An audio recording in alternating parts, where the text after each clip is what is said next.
Hello everyone, मैं अंकित राघव एक बार फिर स्वागत करता हूँ पॉलिटी की इस क्लास में।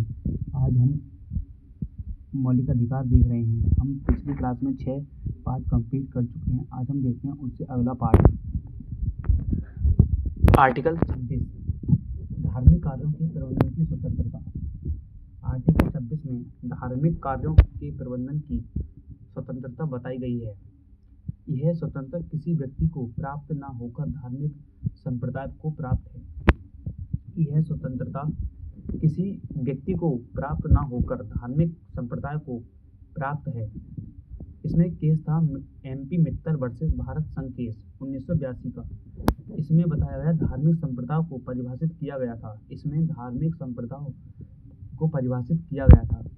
धार्मिक संघ अलग नाम, धार्मिक मान्यता अलग हो। अब हम देखते हैं धार्मिक संप्रदाय को प्राप्त अधिकार कौन कौन से हैं। धार्मिक या चैरिटेबल संस्था का निर्माण हो सकता है। धार्मिक मेलों का आयोजन कर सकते हैं। स्थायी व अस्थायी संपत्ति का अंजन या स्वामित्व का प्रकाशन। इस पर रोक लगाने का आधार क्या है? लोक व्यवस्था का बिगाड़ना, नैतिकता का बिगाड़ना और स्वास्थ्य का बिगाड़ना। इन तीनों में से कुछ भी पाया गया तो इस पर आर्टिकल 26 पर रोक भी लग सकती है। अब हम देखते हैं आर्टिकल 27। आर्टिकल 27 कहता है धार्मिक अभिवृद्धि हेतु करों से छूट। जैसे कि धार्मिक कर नहीं लगाया जाएगा। कर राजस्व इस्तेमाल किसी एक धर्म की उन्नति के लिए नहीं किया जाएगा। अगर कर राजस्व इस्तेमाल किसी एक धर्म की उन्नति के लिए किया जाएगा, यदि राज्य किसी धार्मिक संस्था को समान रूप से सहायता प्रदान करता है तो यह आर्टिकल 27 का उल्लंघन नहीं माना जाएगा। यदि किसी राज्य धार्मिक संस्था को समान रूप से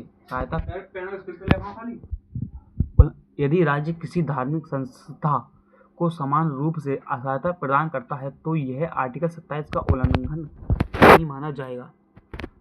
राज्य कर नहीं लगाएगा लेकिन शुल्क जमा लगा सकता है।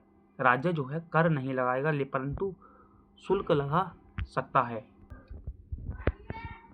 अब हम देखते हैं आर्टिकल 28 क्या कहता है। कुछ शिक्षण संस्थानों में धार्मिक शिक्षा या धार्मिक उपासना में उपस्थित होने की स्वतंत्रता। कुछ शिक्षण संस्थानों में धार्मिक शिक्षा या धार्मिक उपासना में उपस्थित होने की स्वतंत्रता। राज्य पूर्ण वित्त पोषित शिक्षा संस्थानों में धार्मिक शिक्षा नहीं दी जाएगी। किसी ट्रस्ट द्वारा विश्वास द्वारा स्थापित शिक्षा संस्थानों में धार्मिक शिक्षा दी जा सकती है यदि देना अनिवार्य है तो।